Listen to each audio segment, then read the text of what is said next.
บรรยากาศน้ำแรงพี่น้องโอ้คือบ้านเฮาเลยเนาะบรรยากาศสุดหอดบ้านเลยพี่น้อง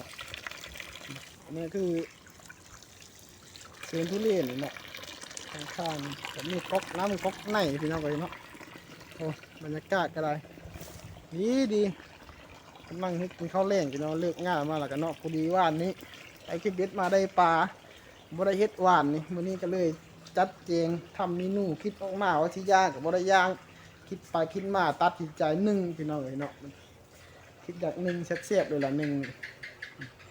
บรรยากาศกับเด็กกำลังสินั้นพี่น้องโหร่มนาก็ออกมาละรอบนี้ร่มนาก็เลื่อนสินาละอันนี้ก็งานที่ค้างไว้อยู่พี่น้องเลยพ่นยาก็ยังบ่แล้วนี่เนาะกำลังเจาะรถไถอยู่มื้ออื่นละสิได้ต่อพ่นยาก็ได้มื้อนี้มันค้ำแล้วก็เลยหอดเวลาพอดีเนาะก็ยังลายนี่แหละบรรยากาศนี่แหละคือขนำพี่น้องเลยเนาะนี่ทางหลังนี่คือขนำนี่โอ้ง่ายขนำสะอาดสะอ้างเนาะโอ้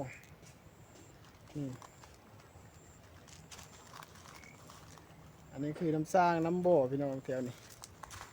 เนาะอันนี้ก็คือทางไปตลาดทางออกไปตลาดพูดละทางไปตลาดมาถ่ายมีอย่างพูดละพี่น้องไปอยู่ใกล้ก็ได้เนาะไปเบิ่งอยู่ใกล้กับมาดินนำก็ได้ว่าเป็นยัง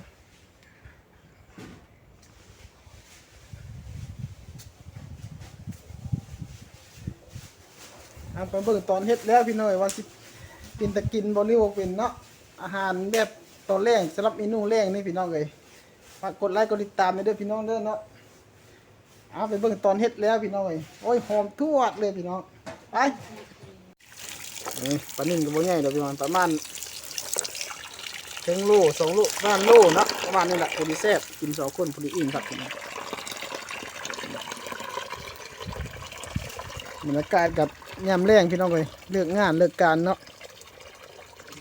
บรรยากาศก็ดี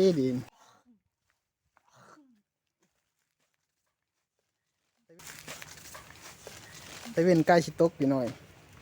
โอ้ย้อนเสียงนี่แหละคันนำกับพี่น้องเลย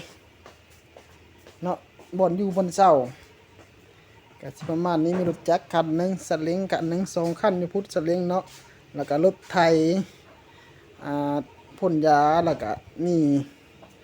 มายบมายับตามนี้เลยพี่น้องเลยมีเข่งมียางเนาะขนาดก็ถือว่าใหญ่อยู่บ่อนอยู่บนเสาใหญ่สมควรมีตู้ลำโพงอันนี้ซื้อเองอันนี้ไว้พังบัตรกินเหล้าซุ่มเซลแมวโพงมูคูมาลินวันที่1เนาะมีห้องนอนพัดลมกันอยู่ไปเลยมีตู้เย็นอันนี้คือห้องคู่พี่น้องเลยห้องคู่ติดกับห้องนอนเลยเนาะเตาไผ่นั่นแหละบ้านเฮาก็ได้แล้วก็มีเตียงนั่งลิ้นอันนั้นก็ยับไปพวกห้องน้ำเนาะบรรยากาศนี่โคตรดีเลยนี่บรรยากาศนี่บอกว่าเลยเรื่องดีบรรยากาศดีพี่น้องเลยข้างหลังก็เป็นสวนมัดพี่น้องเลยเนาะสวนทุเรียนอ้อมเลยล่ะขนำยี่จุดใจกลางพี่น้องเลยจุดใจกลางอันสวนเนาะอยู่2 พ่อแม่ผมมีอย่างไรกว้างขวางสะอาดสะอ้างพี่น้องเอ้ยขนำเนาะเป็นเฮ็ดให้อยู่ก็อยู่กับสบายพี่น้องเลยเฮ็ดงานในการเลิกงานแล้วก็หาในอยู่ให้กินเนาะอันนี้ก็จุดประสงค์ว่าที่เฮ็ดเป็นเปลงก็เฮ็ดชวนพักพี่น้องเลยเพราะว่ายามนี่ก็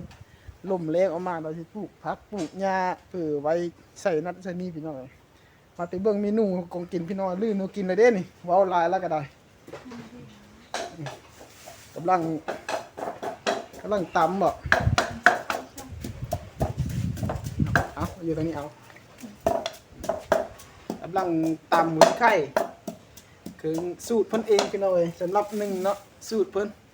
กำลังตำหมูไข่ตำนั่นมื้อนี้เฮาก็นึ่งใส่หม้อกระทะแดงพี่น้องเอ้ยโอ้มีหน่อไม้มื้อนี้นี่พี่น้องเอ้ยนี่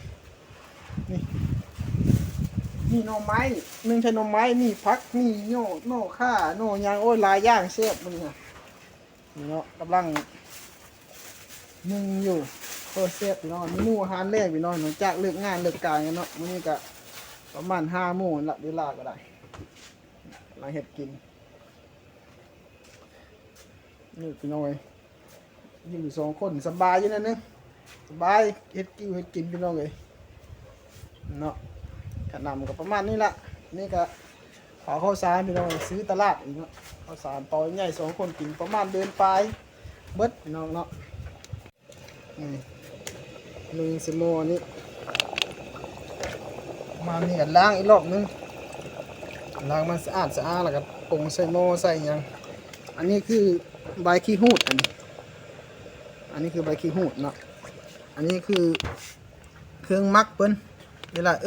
ใส่ให้มันหอมคือกระเทียมมีหัวไข่ที่เรียกว่าตะไคร้เราภาษาไทยกันเนาะกำลัง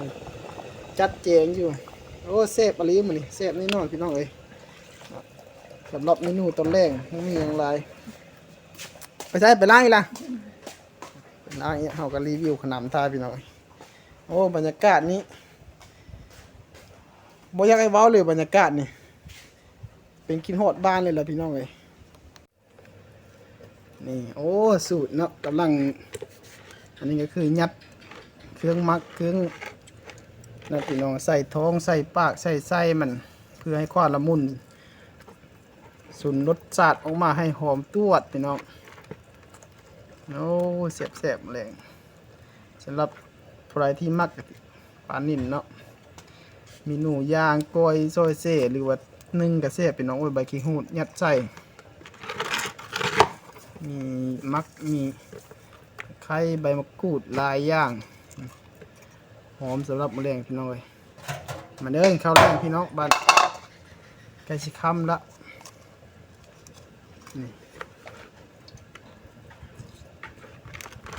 นี่พี่น้องเลยเห็ดแล้วกันเนาะเมนูข้าววันนี้ก็น่ากินมีปลานิ่นพี่น้องเลยเนาะไม้แล้วก็เจียวเนาะกินกับข้าวเหนียวแซ่บๆวันนี้มาเด้อพี่น้องเด้อกินข้าวด้วยกันเนาะสำหรับคลิปนี้ก็บ่มีอย่างไรพี่น้องรีวิวบรรยากาศแล้วก็เนี่ยกินหลังจากเลิกงานเนาะฝากพี่น้องกดไลค์กดติดตามด้วยพี่น้องเด้อเพื่อเป็นกำลังใจกินข้าวเลยพี่น้องเลยวันนี้